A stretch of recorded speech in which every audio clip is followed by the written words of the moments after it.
7, 6, 5, 4, 3, 2, 1. You'll never have the sacred stone. Oh, this you crazy mother. The Savachi syndrome, I'm telling you, I'm like, well, holy shit, that was crazy.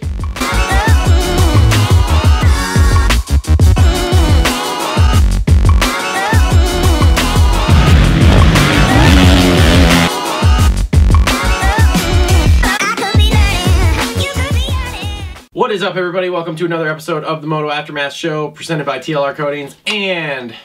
is it Leatt Protectives, Braces, Leatt Gear? Leatt Protectives. Leatt Protectives. Leatt Protectives. Also on board with us for this show. We are back wrapping up where the championship starts. Daytona. Yeah, whatever. Dude, championship doesn't start till Daytona, bro. Our shows don't get serious till Daytona. Now our shows are serious. What about outdoors? When do our shows start getting serious? Redbud. No, that's false. I keep going at Redbud. You like level off after Redbud. Yeah, that's true. By Redbud, I'm over it. We've been so many weeks.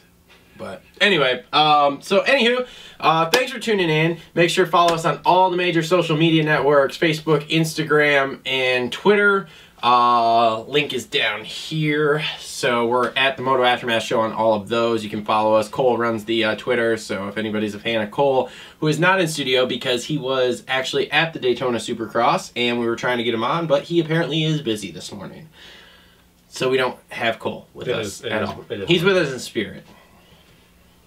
The OGs are here. Fine. The OGs are here. This is an OG show. Mm-hmm. The originators, the first people. God, we've been doing this for a long time, man. 3 years, man. It was like, not a long time. It's taken not a long time. It's taken time off my life. You know what we need though? Haircuts. I know, right? This is horrible. Yeah, I know. This is horrible. Like so anyway, if you want to support the show, you can buy something on Amazon. I know everybody shops at Amazon. I don't know why we're not getting more Amazon people here. There are links in the description below. Literally, all you got to do, click the link. It takes you to Amazon. You don't even have to buy what the link goes to. All you got to do is click it. It takes you to Amazon. Buy whatever you want on Amazon. I think people are just waiting for that giveaway. We are going to do a 1,000 subscriber giveaway, probably some Leatt stuff, so make sure to like, subscribe, and comment. Be cool to do a... because we're getting close. We're within like, we're 8:33 this morning when I checked, I think. Be cool to do like a specialty... I think it is. I think you're right. I think it is 8:33. Be cool to do like a specialty show for our 1,000 subscribers. We could do a specialty show. I don't know what it would be. I mean, I know last year we did a... on the off week, we did a we were Q&A. 8:33.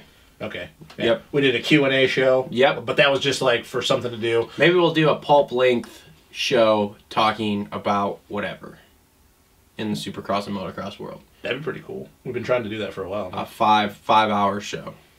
That's gonna have to be like on a Saturday or Sunday. Yep. I'm gonna need like a few beers. That would be good. Actually, you know what? We could get a fifth of Fireball and every time and play a drinking game while we do it. Jimmy! Oh, that would be great. We're gonna have to try that.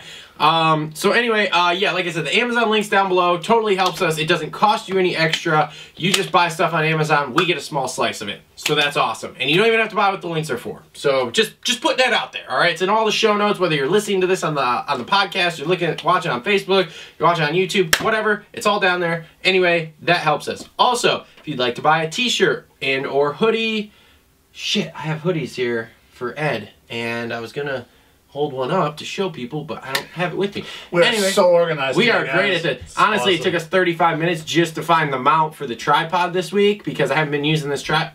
It's been a great morning. Anyway, so there will be a link down below to Teespring page. You can go on there, buy t-shirts, tank tops, hoodies. My girlfriend's got both.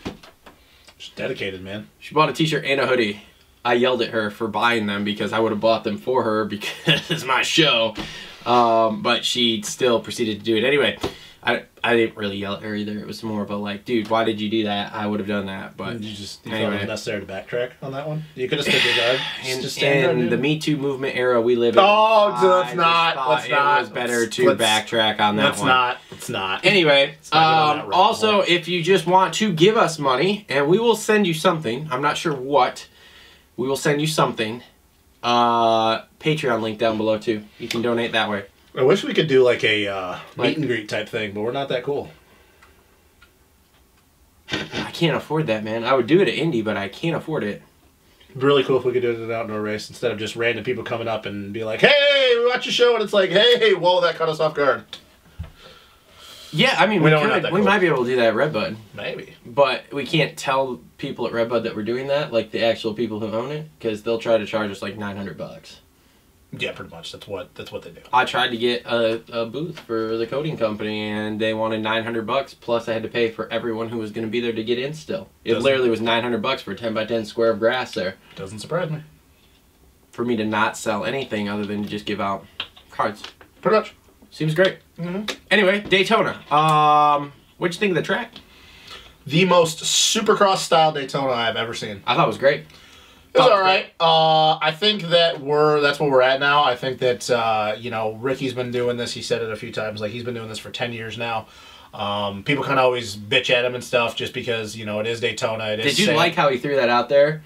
I don't know if it was in practice or the main show when he was talking about designing the track, and he's like, "You guys don't understand. I have this area and this area and between it and this, and I designed another lane. They didn't let me put it in." Like, I said it in the group text. It was like straight rhythm with sand. Yeah, like, it was cool. It was great. I mean, it even though it didn't really show it throughout most of the night, like, it made for great racing because it forced you to ride out of your comfort zone because you had to push through the transitions a little deeper, because other than that, everybody was just kind of doing the same thing. So it, like, forced you to, like, push the edge a little bit, and then other than the ruts separating people. But it was the most Supercross style Daytona, and I've witnessed 24 of them, and, like, this is, like, the most Supercross Daytona I've ever seen. It was cool. I mean, it was a change of pace because we know what we get when we go to Daytona. It's the more outdoor style, longer transitions. It gets a little bit rougher. Ruts still got super deep. Yeah, I liked it and stuff, but I liked it for the fact it was racy. It wasn't like, what was it, 2 years ago when we had all those switchbacks and it was inside, where I was just inside, everybody stayed tight. Yeah. I will say though that I think that rhythm section before the moguls. Where it was like the quad. Yeah, it was like built a little small. I think we watched 27 people blitz it. I think a lot of people like are gonna look back and go, yeah, maybe we shouldn't do so many on-offs in the section that long, because like things can get real dicey. Yeah, it was good. I mean, I haven't listened to the press conference, so I don't know what any of the guys have said. I haven't listened to it. I think that it was the most Supercross style Daytona I've ever witnessed in my life. Yeah. I mean, and that was literally just all jumps. The whole thing. I mean, it was just literally, other than the beach sand section, which you always have that at Daytona. So it was good. I mean, it made for good racing. There was a few sections where a lot of the corners it got by the end of the night, it was just kind of stay tight through them, and because you couldn't really carry momentum to the outside because of how rough it was getting going in. But yeah, I mean, it was good. I think that you might see a little bit more tamed down next year. That's just my opinion. But yeah, I mean, I liked it. You know, I thought it was great. I thought it created actual good racing. Yeah. So I thought it was great. There was nothing too like I said, that rhythm section. You could tell a lot of guys getting mentally fatigued because you had to be so on point the whole entire time.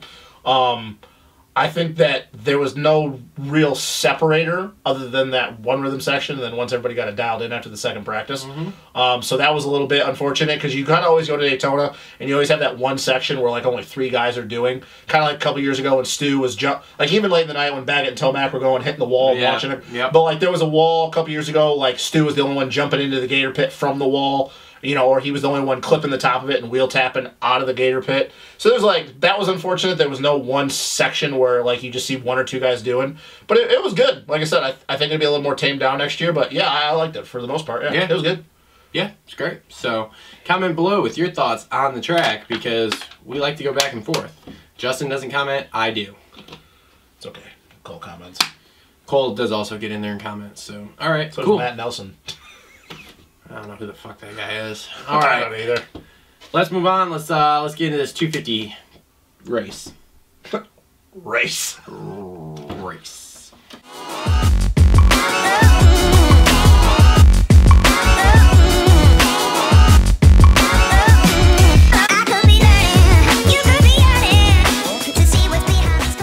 250s.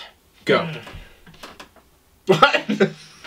You want me to run down this finishing order? We usually try to figure out like where to start off and talk 22nd place, Jason. What the fuck happened to him? Dude, he ragged out hard coming out of the whoops. Okay, thanks for fucking up my fantasy, Jace. Yeah, I know, dude. Luke Neese. Okay, we're not gonna go through like from. Let's just figure out something. Justin Winter, TJ Albright, 19, Chase Marquier, 18, Henry Miller. Again, actually, I had him on fantasy. He fucked that up for me or what?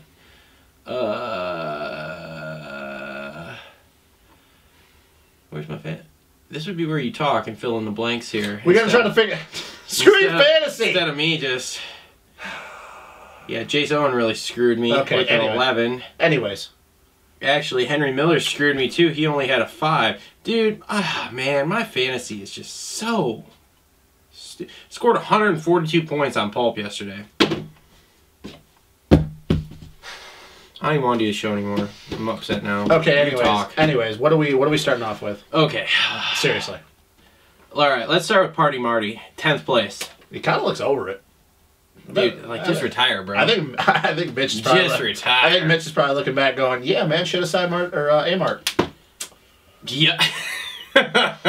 Should have signed him. Dude, because after he lost it in the left-hander before the on-off, and how slowly he got up, and he's just like... I'm done with this. Maybe it's because he's not training with Red Dog anymore. You know what I'm really curious about is, and I don't know if this was talked about, and if it was, I completely missed it. Hashtag home is he signed for outdoors? I don't know. I don't know either. I'm going to be really curious, and we've talked about this, I'm going to be really curious to see what happens if he makes it through this whole Supercross season without an injury.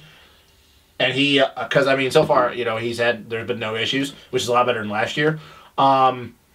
I'm really curious what they're going to do if they sign him for outdoors, because I highly doubt Mitch just signed him to ride Supercross for 1 year with how much money he costs. Probably. That's going to be a shitty outdoor season. Hashtag Justin Hill. No, that's going to be way worse than Justin Hill. Yeah, Martine's going to be like doing 3 laps, and then once we get to like when it's 90-degree weather, he's be like, I'm out. I got cramps. I got cramps. Yeah, so who else? I mean, the next one on the list here would be Josh Osby. That was good. With the 8th place. Yeah.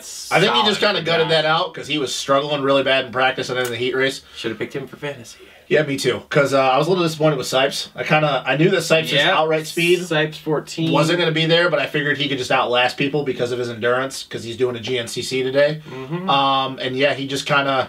That kind of showed, though. I mean, he's only been riding Supercross for like a few weeks now. Hey, surprise. Thomas Covington qualified for the main. And he's hurt. He's still hurt. I think he's just kind of... he's hurt. Well... I don't know if he's hurt or he's just mentally beaten. But like I said, we kind of know that that's not even something that we're making up. I literally heard it on Pulp this week too. Of like, Steve asked him, "Is he really hurt?" We know that he's just here for outdoors right now. This first year, he's just got to make it through. Like, was it JT? Somebody was throwing some major shade on Pulp at him too, because they're like, he's not even a great outdoor rider. Ooh, and I'm like, ooh, that's interesting. I don't know about all that. I mean, that's... Is Hunter Lawrence coming to Supercross? I don't think Hunter Lawrence is coming back for Supercross. We're just going... He's riding again. He's riding again. Okay. But because he's back, he's still in California right now. I highly doubt... I'm thinking that Ziggy and MyShack probably told him, hey, man, just kind of like Supercross is done with. Just get ready for outdoors, be ready for Hangtown. Sure. But whoever... I don't think JT would say that because JT knows how good Covington is. Somebody said it. Well, whoever said that doesn't know their ass from a hole. It was either JT, Steve, which I don't think it was Steve. I don't remember Steve. And I don't think JT either. Paul? Is it Paul Perrino? No, who's Paul Parabinos? Who's the guy that Deans Wilson? Paul Parabinos. Paul Parabinos, because he was on last week, or the guy from 100%. Oh, yeah, I know who you're talking about. Yeah, I do. Yeah, his name escapes me, too. I know who you're talking about. What's his name? His brother's a mechanic, dude. Yeah, Charles Caslew. Yes. So it's one of those, because that's who was on the show. I'm going to think more Charles Caslew, and I'm going to have to call bullshit on that. Covington is a damn good outdoor rider, and he has proven that the last 2 years in the GPs with wins and, like, literally coming from, like, 8th with 10 minutes to go and winning. Okay. So I'm going to have to call bullshit on that, and I respect Charles Caslew because I was around him a lot when he was racing. Okay. But what did we expect? The kid literally is getting thrown into Supercross at age 22 years old. Mm-hmm. Like what do we expect? So I'm not gonna throw heat. Now if he does this next year, that's completely different. I'm not throwing shade right now. Should have negotiated an outdoor only contract. How about Kyle Peters, though, leading that race for what, good 3 laps? That was solid. That was good. That was solid. I mean, he dropped anchor real quick when things started happening That's quickly. Kyle Peters. But, once again, the shit on Kyle Peters show. He continues to get top 10s. Continues. 7th place, and that's inside the top 10. That's just That's not good. like That's good for him. 10th, 9th, 8th. That's inside. And I think that when we go to Indy, he's had good luck at Indy. He's good in the deep ruts. Yep. Even though Daytona it's soft ruts, not tacky ruts. So I think that he's once again going to prove. And I really wish they would have signed him for outdoors, because I think they only have Amart and Enzo Lopes riding outdoors. I think him and Jimmy D were on. I don't think they have only. money. They don't have money. So I mean, dude, they're going outdoors. That's an issue. They're going outdoors with one 450 rider. That's also an And issue. I've also been hearing rumblings with that being the case, because I have no idea what happens with Weston. They might be calling Dean Ferris over. Yeah, that was a big topic on the Pulp Show too. Is like, And I don't know what how- are they going to do? Because They're gonna have to do everyone's something. under the impression that Hill has an option of outdoors, so he doesn't have to ride. Wow. We'll get to And actually, the talk was they don't know what the option is. Is the option he can choose not to ride it, or is the option they can choose not to have him ride it? Well, if I'm him, with the way his outdoor season went, other than Southwick, I ride it, because he rode better outdoors than he's doing in Supercross right now, other than last night, because he rode good. If I'm the team, I get him off that bike as soon as possible, because Well, then you have This no season- 450. But the problem is, if you get him off, you have no 450 guys. I would find somebody. But who, though? Who are I you don't going to... know. I don't know, but I would find somebody. Call the Bear. No, I don't want Tyler Bowers on my outdoor. Dude, Hill waxes Bowers' ass outdoors. As mediocre as we believe that Hill is outdoors, which last year proved that he wasn't, dude, Bowers is like a 15 to 20 guy Dude, outdoors. call Party Marty.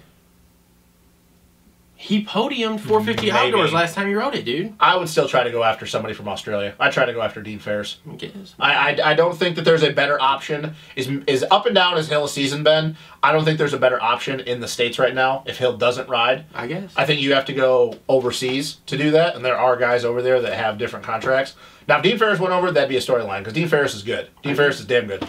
But Call T-Dags. I would like to see Tyler Medaglia ride outdoors. That would be awesome. Yes, it would be. Call T-Dags, dude. Yeah, Seems like a cool kid. I heard him on the Pulp Show. He's seems, badass. seems Dude, pretty he's cool. a badass. I wish he would have rode Daytona. Seems pretty cool. How about Brandon Hartraff, though? Just slowly, Quietly getting better. keep getting better. Quietly getting better. Keep getting better. Quietly He's getting finally better. showing what he can do when he gets starts. You know the rumor I heard the other day? That Jacob Hayes is going to be on an actual team next year. Not Rock River. Okay, that was a wrong. That was the shittiest thing you Wrong could ever choice of say. Wrong Christy choice and of Denny, I know you don't watch the show, but he's lying right now. You are a real team. You guys are a real team. That You're was a real that was team. exactly what I meant. What I meant, a factory team. All right, let's just go. Run it back! Let's run it back! Can we rewind that? I'm gonna have to edit that out. He is gonna be on a factory team next year. Is what I've heard. I could either see it being JGR, because he's from North Carolina, and we talked about this when we did the preseason show. I don't think that was what they talked about. I don't. But No, that's what we talked about. I know, but I don't think that's what they I think that are talking about. I think JGR is a possible. Well, if Martine's done next year, I can see him on Pro Circuit. That was what I heard was either Pro Circuit or Star. Is where he's going. Ooh, I don't know how they're going to do Star, though, man. They got a bunch of guys that are signed up. That's a lot of different... I mean, dude, Frenchie's still got it. Oldenburg, McNichols. I mean, maybe. That'd be cool, I guess. How long is Oldenburg's contract for? I think he has another year on his contract. So this year and next year. I don't know, man. And I'm not going to take Jacob Hayes over Mitchell Oldenburg, because Mitchell Oldenburg will smoke Jacob Hayes outdoors. Maybe. Which is also another curious thing. I'm curious to see what Hayes does outdoors, because Yeah. it's been a long time since he rode a 250 outdoors. Alex Martin, no. I Fifth kind of place. expected him to do better. I think fifth is solid for him. I think it's good, For but a non-Supercross guy. But it being I'm in Daytona, I know Doesn't that matter, I'm once, in it. I think he would have done better, but that was good. On the and other hand, it's getting us closer to Mitch being on the Pulp Show. yeah, because I mean, I'm pretty sure Amart's going to beat Martine in the points. So Yeah, because well, he's like what 8 points up right now. I think we were 2 points ahead of him, and now we're a fifth over a 10th. Hold on, I'll look it up. Keep talking about him. He's doing a lot better than I expected. I think it's that bike. I think with the new engine package, because we know that's always been Suzuki's issue, the 250Fs at least. I think that it's he's getting off the line, and we are now 7 points up. yeah, I think Amart's gonna be. The I hope so. I really hope so. I'd like to hear Mitch on the Pulp Show. So I think would. it would be I'd interesting. like to see Mitch on the Pulp Show and get about like 4 beers and a shot in them. Oh, yeah. And just like start talking about the '90s and McGrath, and it'd be awesome. Spitfire Honda. But Oldenburg in 4th, dude.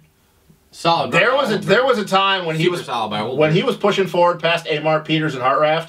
There was a time where I was looking at where Cooper was, and he was only 3 seconds up, and I'm looking at Oldenburg, and I'm going, ooh, I'm like, he's going to catch him. He's going to catch him. And then he missed time a couple of the rhythm sections. I don't think he got the 3-4-4 clean. But, dude, the kid is showing that when he's healthy and he stays on 2 wheels, he has legit speed. The kid's good, and I think he's going to be better outdoors. Hopefully. Cooper? I mean, basically our top 3 are top 3 in the East, right? Yeah, but were you a... I'm not the high on the Cooper train, but I was... Are you a little surprised that he was, like, that far off? Because everybody was like, oh, if he's going to get a win this year, it's going to be Daytona. It's more outdoors. But then it wasn't more outdoors. It wasn't more outdoors. It was completely different than we thought. But, yeah, I don't know how I wasn't disappointed in him. I was disappointed in Sexton yesterday. Oh, I might as well just go into Sexton because there was more. Because I thought with Sexton P1 qualifying... I was like, there's that little bit he needs. That little bit he needs to go, yes, I'm better than Forkner, and run away with it tonight. And the problem is that he knows he's not. He made that podium speech where he goes, well, I was sick, and we just got to beat him, and it's coming. And I'm sitting there going, Chase, like you, dude. Grew up around you. I like you. I really think you can get a win, but let's be real. He's not getting a win. He's going to have to hope for Forkner's bike to grenade. Sexton is not... He's not on it enough for 15+1 to beat Forkner, which is crazy because Sexton is one of the smoothest kids I've ever watched ride. His technique is almost flawless, but he has these lapses. He has these lapses of what Forkner had last year. How about was it the heat race start where he where he got loose in the left-hander right after the start, going to the beach corner? Yeah, and wadded it. He just got loose. I mean, I'm like, are you kidding me? A little bit too much rear brake in the back end got out on him. Yep. But that's my point, though. I mean, and we can just kind of transition into Forkner, dude. Are you at that point where you're just like, yeah, it's done, it's over with? I mean, dude, I don't know what else Forkner has to prove to you on the East Coast. Like this is. No, I think he's winning it now at this point. He's gonna win the rest. He's gonna win the rest of the East Coast rounds. There's nobody that's gonna beat him on the rest of the East Coast rounds. We got Indy, and then we go to Nashville, and then we go to East Rutherford. The only caveat I still have is, dude, how many times can you ragdoll in practice before you hurt yourself? The problem is legit hurt yourself. They keep saying that, but he keeps doing it, and Carmichael did it, and he was smaller than Forkner was. I guess, man. I don't know. I mean, hopefully he keeps getting away with it. He wins his title, and everything goes. Oh, he's gonna win the title. He's gonna have to. But dude, he'll win in Indy this weekend, and it'll go over 25 points. If I'm Mitch, I'm like, dude, you got to tone it back like 2.5%. But the thing is so that I crash. But see, the thing is, one of these times it has to bite him. Dude, it just odds. It has to bite him at some point. I don't like what Forkner's doing, but he's doing something that is also very smart, and he keeps talking about this. He pushes the limit to practice, where he knows where his limit is, and then he goes, I shut it off. I know what my breaking point is. I can't do it anymore. Which I'll give that to him. And then he never crashes in the mains. He never. Okay, so what would you rather have? Yes, you're pushing that limit, and you're going so far over the edge. But what would you rather have a guy do? Ragdoll his brains out in practice, get back up, and then fucking never crash during the races? Because I'll take that 10 times out of 10. Because there's guys that do the exact opposite. They'll put in 2 seconds a lap faster in practice, and then they'll go try to push that pace in the race when there's a whole lot more shit going on that their brain has to process, and then they hit the deck 4 or 5 times. Yep. Basically what he did last year. I'm sorry, man. It's over with. Like his bike is gonna have to blow up 3 rounds in a row for these guys to beat him. He is just better than everybody else. He's gonna end the season with what? 7 wins. Because I disagree with what Ricky said, where if both AC and Forkner's championships are locked up, Mitch will be like, just go at it. Like, prove who's the better man. I think at that point, with it being Vegas and Hangtown around the corner, I don't think either of them are going to win. I don't think he's going to say it, but I think that's what's going to happen. What's that? That they're going to go at it in Vegas. I don't think so. If both titles are wrapped, they both have them won. You don't think they're going to go at it? No, the reason why I don't think that, because I think this is their best. I don't believe that for a second. I don't. You know why? Because this is their best season ever. This is their best season since the Wilson and Porcel days and all them, for them to not only win both Supercross championships, but go 1-2 in outdoors. Would you really tell your guys 2 weeks before Hangtown, go at it and like I said, I don't think Mitch is going to tell them. But do I think that's what's going to happen in Vegas? Oh yeah. But I think with them, I think because like, I think if you look at it, when they raced last week in Atlanta, you had Forkner knew he was not better than AC. He knew he was not better than AC. That's why when AC went by him, he was like, "Yep, I'm done. Like, bye, see you later." Yeah. And Frenchie got by him, and he was like, "You know what? I'm still #1 in the East." He played it cool, played it smart, which is the maturity. Super thing. great. Yep, awesome. But don't for a second think that his brain turned off and went, "Dude, I could get this guy. Like, I could push the pace." Especially when there's nothing on the line, and get it.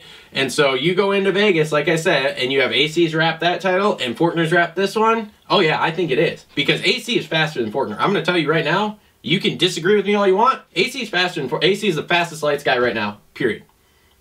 Period.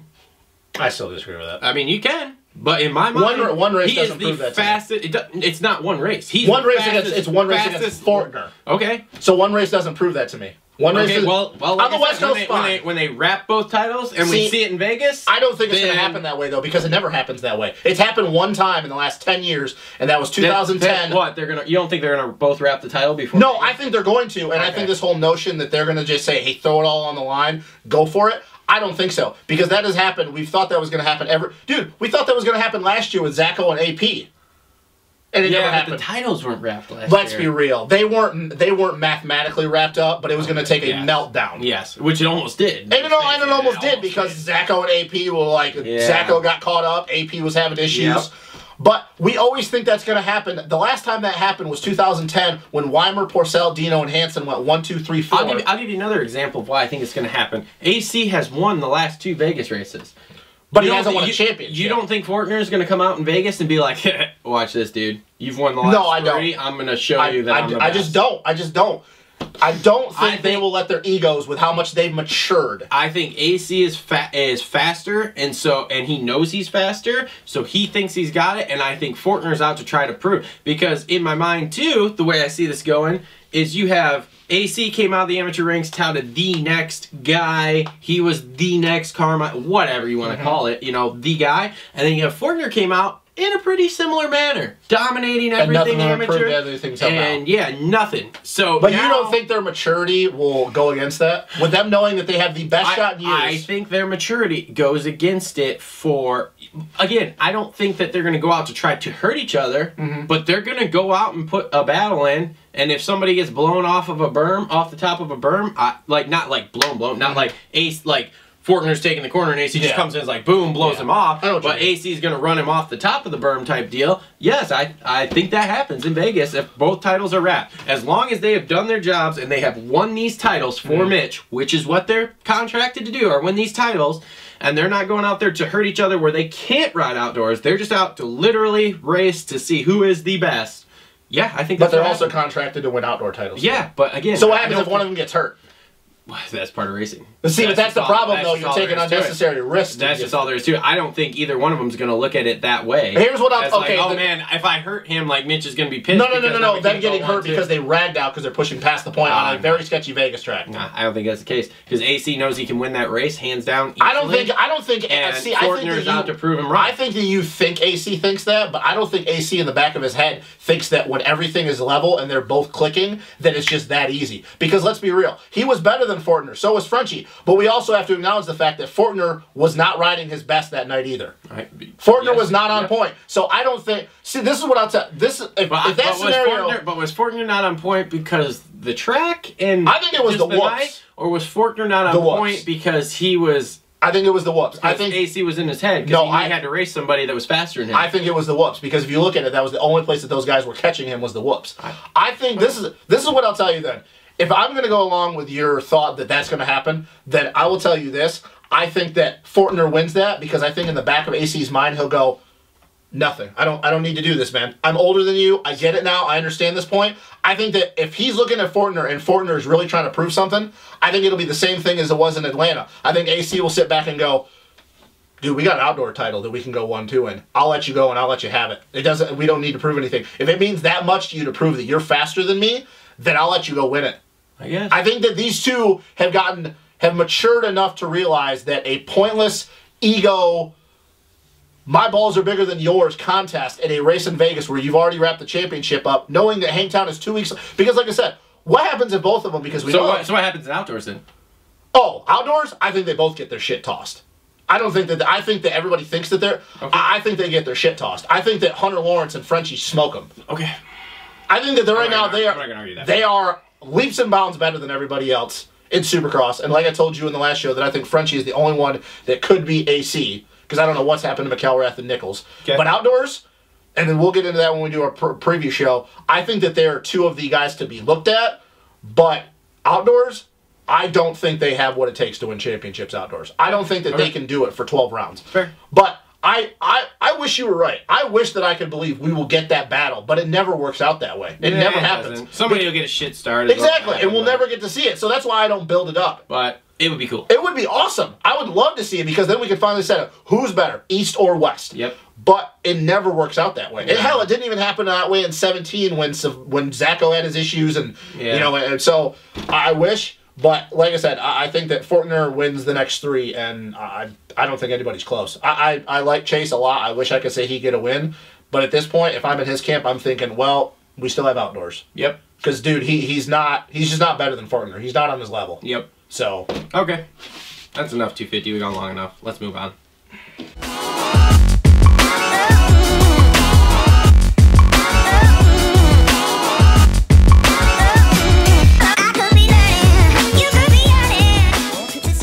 Okay, here we are, 450 time. 450, 450. You want to talk about 450, 450. How bad do you think AP's legs fucked up?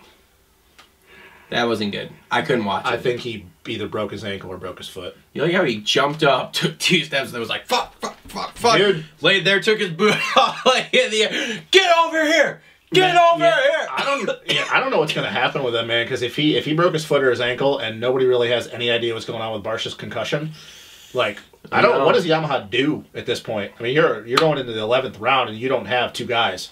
Because I think AP's done for Supercross. I think so too. I think he's done for Supercross. That's broke. So yeah, that's he 4 definitely weeks plus. So. Even if he just broke his foot, he's done. Yeah, yeah, he's done. If he broke his foot, he might be back for Vegas, but at that point, there's no real reason. No, he's not racing. And like I said, nobody has really any idea what's going on with Barsha and his concussion. So like, if you're Yamaha, what the hell do you do at this point? And I swear to God, if somebody says bring Josh Hill back, I'm gonna punch him in the throat. Yeah, Josh Hill's a no-go. Exactly. Josh Hill is a no-go. So like, what do you do? Like, do you just like, yeah, well, we're done until Barsha comes back, or like? Because I'm save it for outdoors. I'm trying. All right, I'm dying over here. Yeah, keep talking. I gotta get some water. Yeah, I'm really trying to think like what you do because you don't really have any Yamaha guys that are far back enough in the points that you could bring somebody in from a 250 squad, and the battery's already at 2. Shit. Like, I don't know what you do. Let's just talk for a few people, and then we'll take a break and freaking come. Honestly, though, like, what do you do? Because normally in this situation they can bring up a 250 guy, but there's no real. What are you doing? Yeah, just keep talking. There's no real 250 guys that you could bring up. Because even if you wanted to bring like someone like save it for outdoors. Oh man, that kind of sucks, dude. Because AP was like slowly building his top 10 in the points, and it's like, dude, I feel bad for him. So who else? Let's see here. How about how pumped Scott Champion was on that LCQ there to get in? Dude, that was a tie race, buddy. Knowing Dakota Alex, I was really like thinking something like words were going to be exchanged because like they clipped coming off the Dragon's back. And like I know Dakota Alex, and I was thinking like, ooh, I'm like he's going to say something to him, but he's like, whatever. All right, how about Shane on a 250 riding 450s 12th? He wasn't.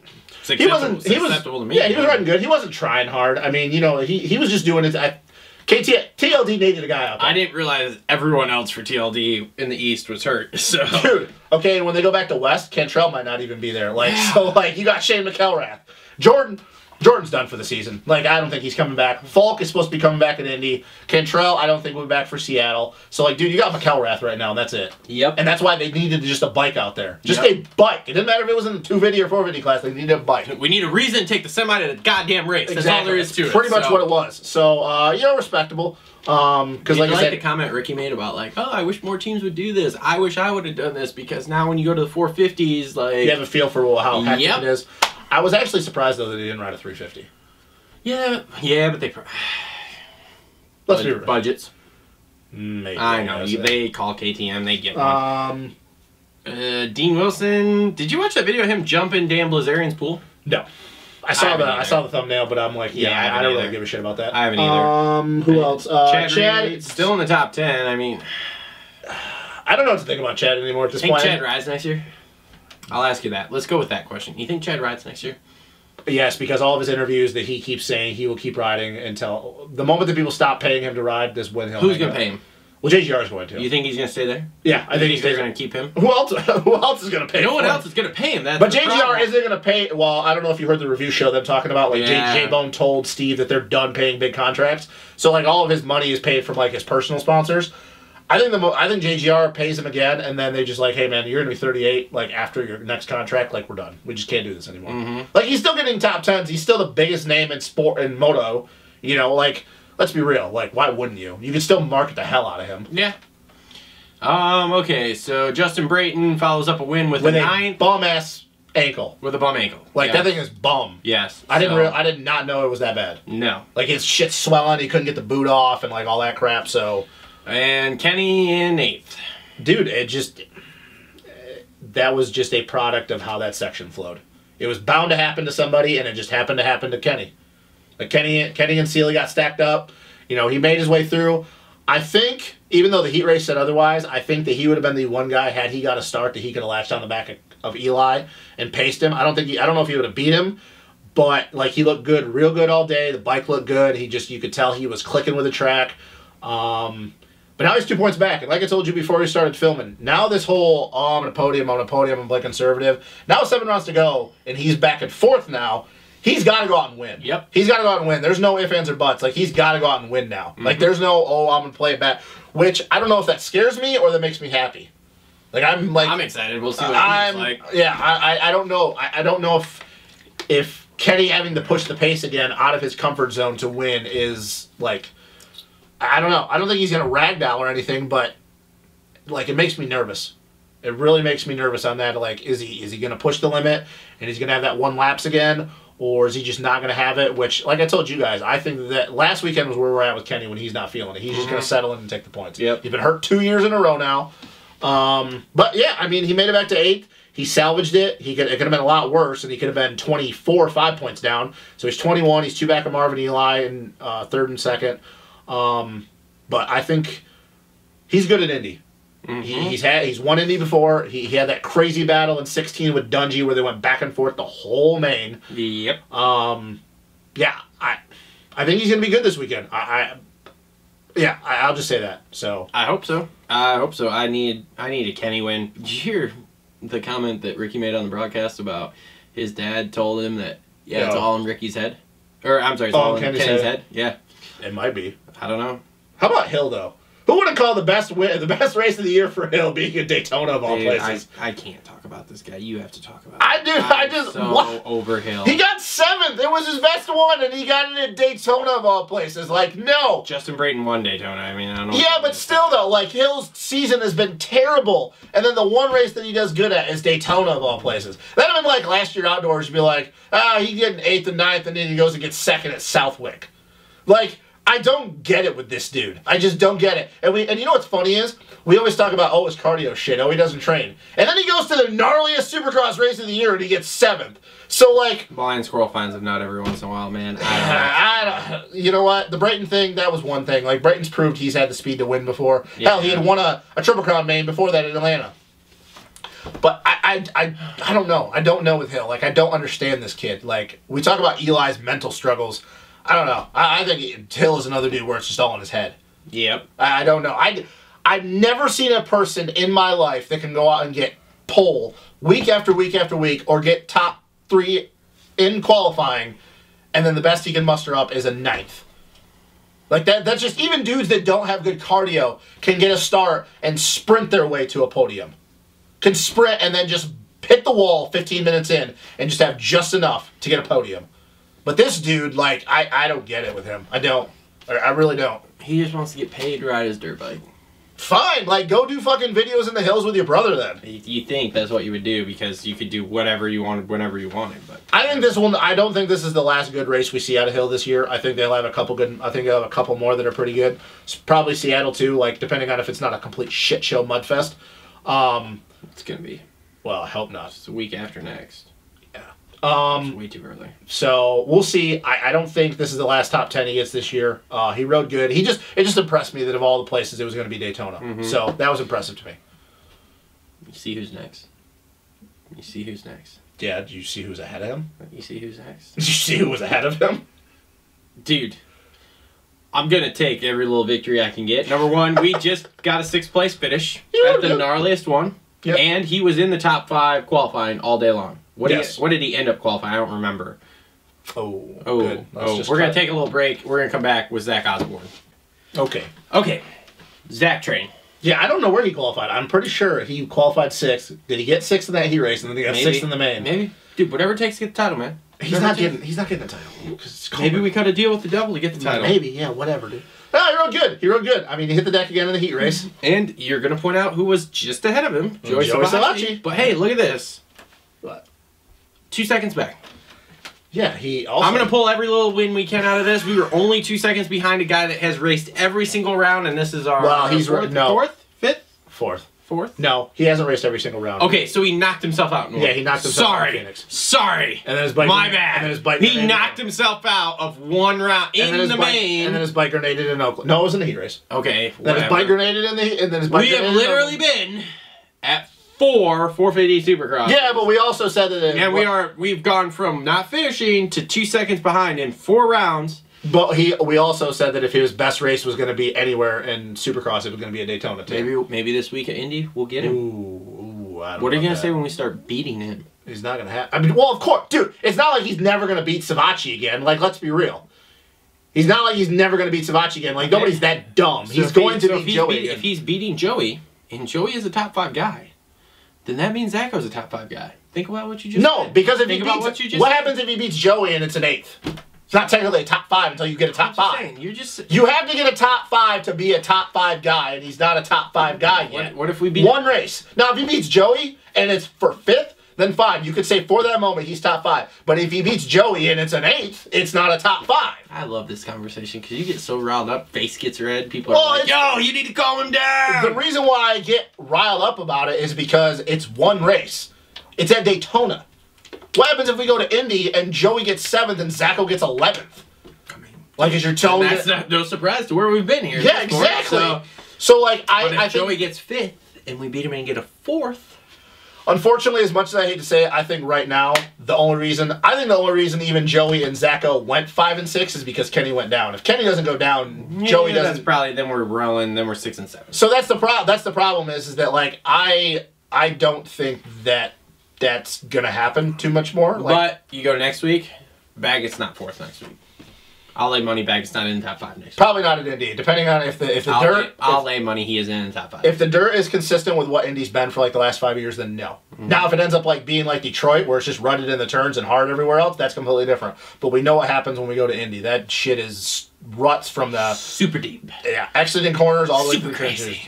Yeah, well, you were talking and I didn't want to talk. Like rumbled on. I don't want to talk over you. Transition. That's a first. Yeah, so, well, you know, Are you a little disappointed in Baggett's getting 4th? Dropping anchor there? You a little disappointed? I called him for the win, but this is who Baggett is.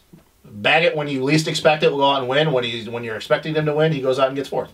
Okay. Like, no. Like, he rode great, but that's just why I don't think Baggett will ever win a championship ever again. Probably not, no. Because he has way too many ups and downs. He's not consistent enough. Okay, so next question. Is Marv cursed at Daytona? No. I think Marv's issue is the guy who got 2nd is in his head. When is the last time you've seen Marv get that sketchy? It's been a while. Marv is like super smooth. Marv is like butter. Marv does not get that sketchy. He does not bury it in corners. He does not G out. Last night, Marv was like melted butter. Yeah, Marv is frying pan. Marv is all over the place. I honestly think that Coop's in his head. I think that he cannot handle a kid that used to whoop his ass in the 250 days, called him out, said Frenchie don't want none, training with him, beating his ass during the week at the practice track, and then following it up by leading a championship. I don't think Marv can handle it at this stage of his career. I don't think so either. And I don't care whatever kind of therapy, mental therapy, you want to go talk to your doctor. Like, dude. Is his contract up this year too? Yeah. Him, Kenny, and Eli's contracts are up. His contract, that's why I made the comment about I don't know if he stays at KTM or not. Because he's going to be 30. I have to get a new picture for back here. I have to swap out that Marv photo. No, I think that, I think Coop's in his head. I think that's what it is. Oh, yeah. I don't think it's anything other than that. I really do. I think that he cannot handle getting beat by his teammate. A guy that he does not like. I don't care what anybody says. They do not like each other. No. They are civil to each other because they have to be. But they don't like each other. It's not like they're going to Panera and getting coffee. Maybe. No. What if Coop's hanging out with Matilda? Don't start that. Just don't. Start a rumor. Just don't. Let's start a rumor. Just don't. We're not going to start a rumor! Easy. So. Coop. Coop. Real good. Good. Second place. I I really thought, man, the big bad wolf was gonna chase down. Man, like I told you when I got here, like This, what do we call Eli? The silent assassin? Is that what they? I don't call Eli anything. People just they have. All I these really different thought the names. big bad wolf was gonna chase him down when he got into second. He had that eye of the tiger look, and I wonder if he like pushed it for a couple laps and then went, "Nah, I'm not going to." Exactly. What was it? What would be the point of that? That's an ego thing, and we can. And like I said, It's Coop. yeah, but He does that shit. But he runs people down, but it's kind of like what we saw in Detroit when he's not feeling it. He doesn't need to beat Eli. He went in with a 22-point gap over I know, Eli last night. I know he doesn't need to beat him. So this is the maturation thing that we see. Yeah. We talk about with AC and Forkner, and I mentioned this when I got here. Is maturation a word, or are we supposed to say maturing? I say maturation. The maturing process. I don't know if that's a real word. Hey, you Maturation. can check it. It's Google MATURATION. I'm gonna Google this. It's okay. Keep talking. Anyways, keep talking. I'm gonna Google this. You keep talking. Maturation. Good. No, keep talking about. Keep talking about Coop. No, keep talking about how much protein is in an ounce of chicken? Maturation. See right there, maturation definition. Wow. I told you. It's a dude. word. I know words. Maturation, the action or process of maturing, sexual maturation of wine or other fermented drink, the process of becoming ready for drinking, my God. the ripening of food, pod Can maturation. we get back to this? Can we get back to this? Okay, so I'm still sad that I thought Coop was I would have loved to see it. down. I'd have loved it because if you'd have ran him down, even if you wouldn't have beat him, if you could close the gap and pressured him, it would have been a statement. Did you look at lap times? Did Coop slow down or did Eli speed up? Eli's fastest lap was a little bit faster than Coop's, but he did it early. I think he did it the lap after he got around So Baggett. Coop slowed down. So Coop's. Yeah, I'm not trying to say. No. I'm just asking because I think me and Ashley were watching the race and having this conversation because she was watching. Because let's just put this out there. I gotta give a little props to my girlfriend. Called it literally at the beginning of the heat race that Tomac was gonna win the main, and I told her no. Okay. Anyway. And I was wrong. Anyways, yes. I had to do. I don't. Anyway, but again, I was trying to prove that point to her of, hey, is Coop slowing down or is Eli going that much faster? When Coop got into second, I think it was like a 6.2, 6.3 second gap. He got it down to like 5, and then it was 4, I think. And then it went back up. And like I said, I think Coop looked at it and he goes, I don't need to beat this guy. Nope. Why am I going to put it on the deck when I got a 22-point gap over this dude? And this is it. And we might as well just kind of transition into Eli. I told you when I got here, and I said in the group chat, I'm getting sick and tired of people. Oh, Eli could go on a run. Oh, he could go. Yes, he could go on a run. He's proved for the last 2 years that Hashtag Race Tech Rant. he could go. This is my Race Tech rant, even though we're not sponsored by Race Tech, so it's the Leatt Protectives rant. Now we Leatt low-key ride. This is not whatever. Okay, anyway, everybody keeps saying, oh, Eli could go on a run. Eli could go on a run. Well, wasn't Eli supposed to go on a run after San Diego? Wasn't Eli supposed to go on a run after Detroit?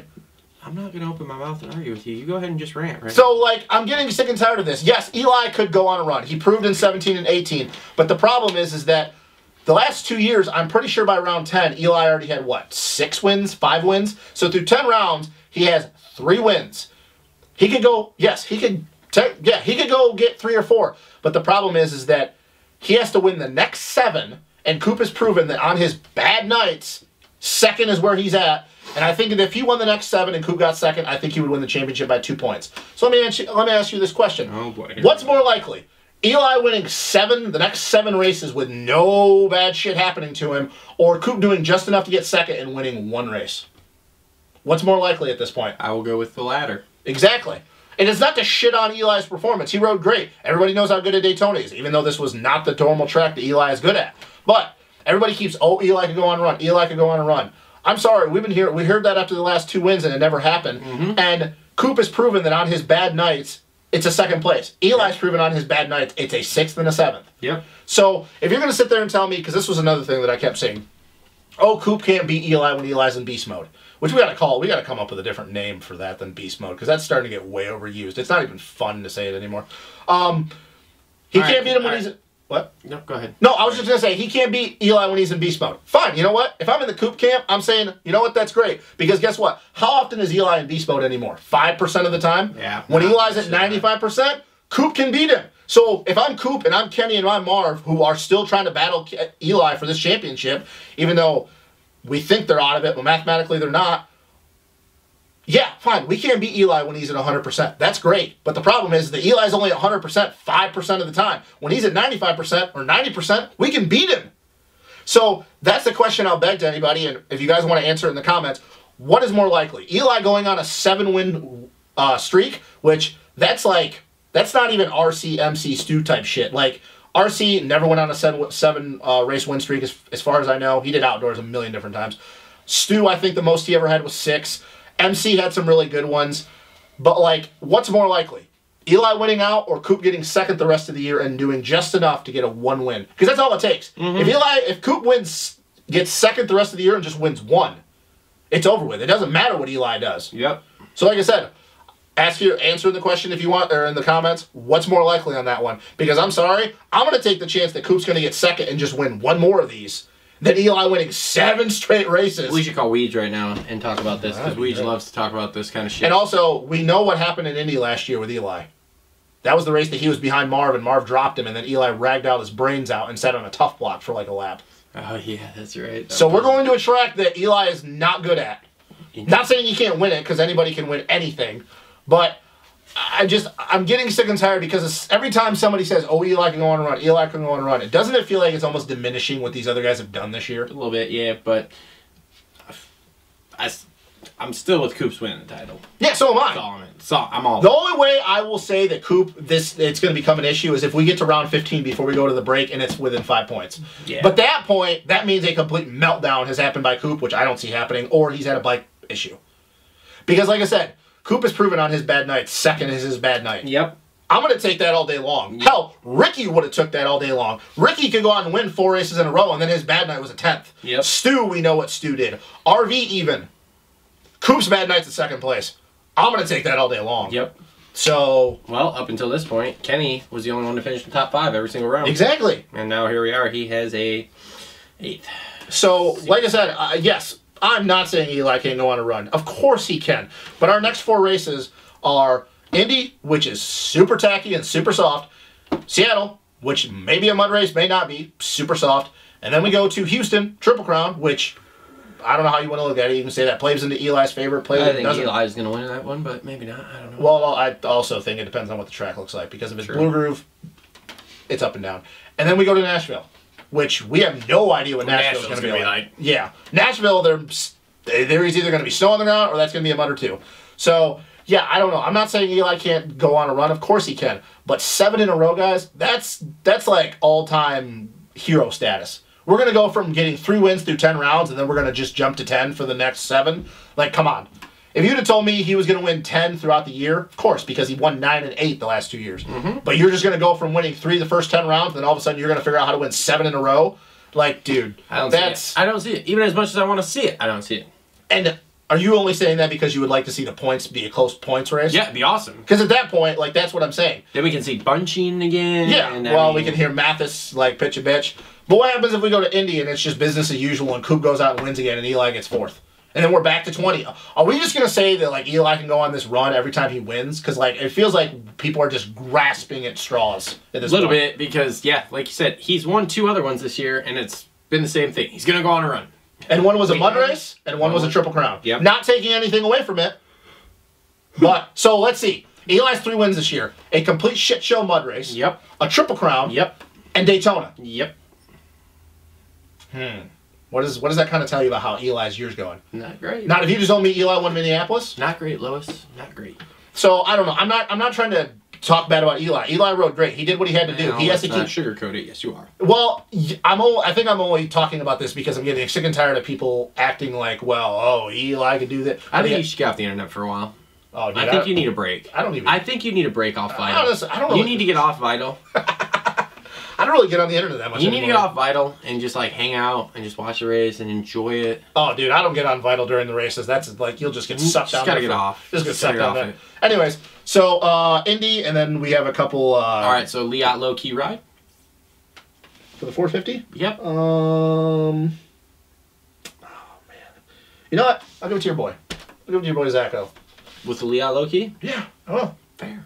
Because I thought he could get a top 10, but the 6th really impressed me. He regrouped from hitting the deck in the qualifier, or the heat race, I should say. I'll say Zacho, which is not normally a thing you would think with Zacho, being a low-key ride, because he's a top 10 guy. But yeah. I'm going to give my Leatt low-key to Shane McElrath for getting a 12th on 250 in his first 450 race. And it was at Daytona. That's just where I'm gonna go. And are we on board that Osby was kind of the low key ride in the 250 class? Yep. Either him or Hartranft, I guess. No. Leah low key goes to Osby in the 250 class. All right. So cool. So let's get into this before we then we have a kind of. All right. Yeah. Let's make this quick. So winners for Indy, go. Forkner, and you know what? I will say Marv, because Marv is dude. You need to go back and watch Indy last year. What he did to everybody at Indy, he killed everybody. Yeah. Well, Marv is not the Marv from last year. No, and well, I'm going to agree with Forkner is going to win Indy, and I'm going to go with Webb is going to get his 6th. You know what? At that, 6th, yeah. 6th. You know what? 6th.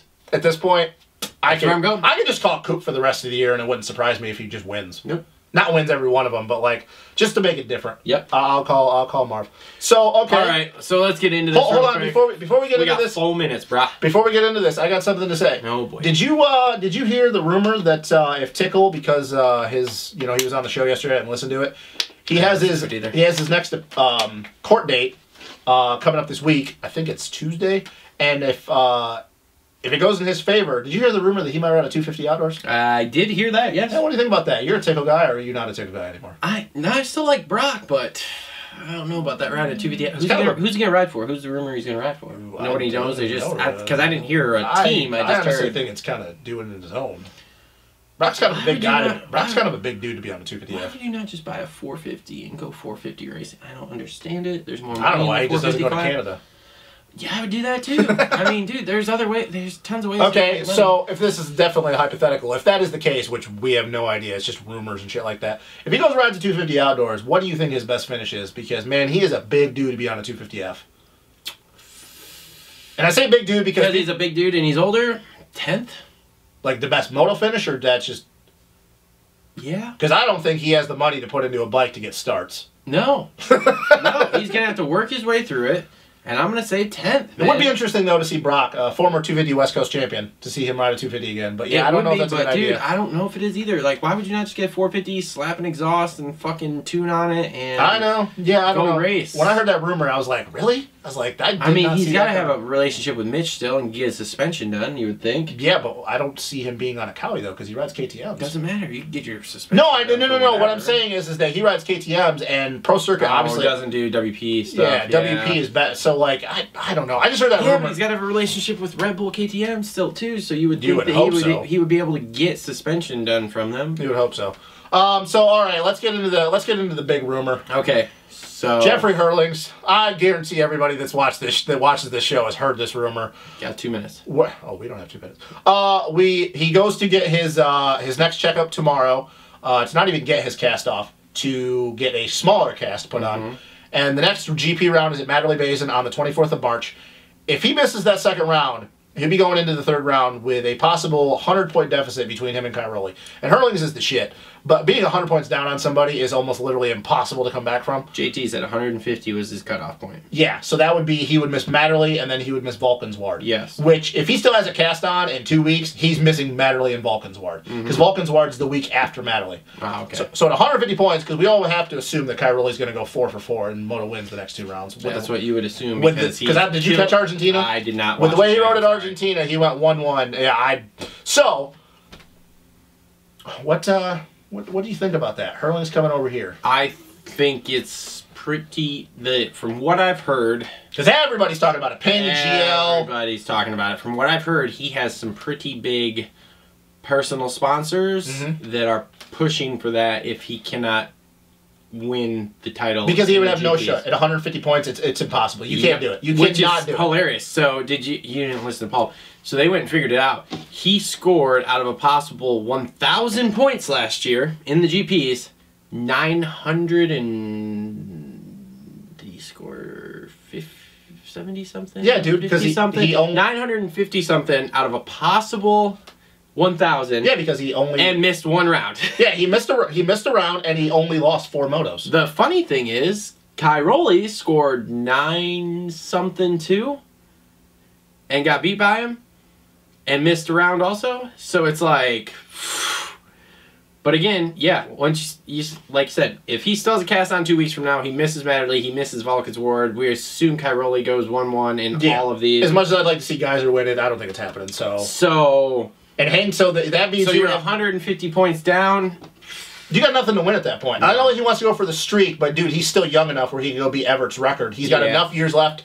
Go over here. Hey, everybody talks about the battle between him and Tomac. Who's better? Can he beat the state guy? If he comes over here and wins the championship, because at that point, he would have all of March off the bike, and then he'd have all of April and 2 weeks into May to get ready for Hangtown. Now, I don't think he'd be 100%, but he'd probably be pretty freaking close, because we know how Hurlings can rebound from injuries. If he doesn't ragdoll himself practicing again. Well, the difference is that he would come over here and he'd be riding at Eldon's. So his program would be completely different.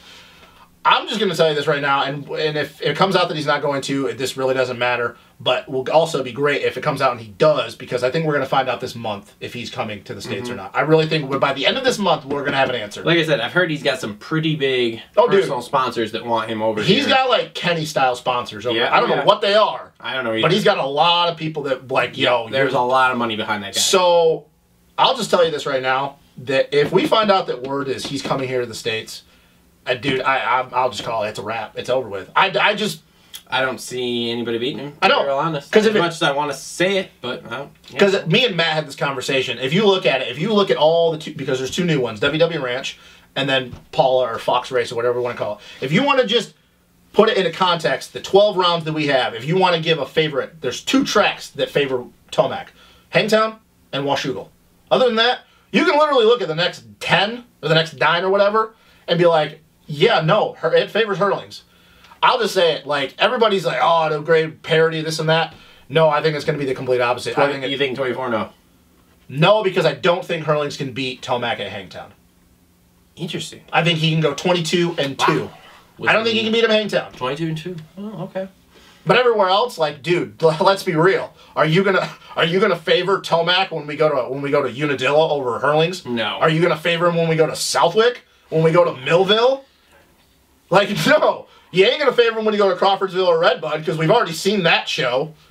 Like, maybe Thunder Valley. Maybe, because it's Tomac's. We know how good Tomac is there. But other than that, like, no. You're not, even being objective, you're not going to favor anybody over Hurlings in that. And it might be, like, the exact opposite of what we think, and it might just be a complete dominance. So I really hope he does. I really hope he comes over here. I love watching Hurlings ride. I want to see it. Every time I get to see it in person, it just amazes me watching him ride.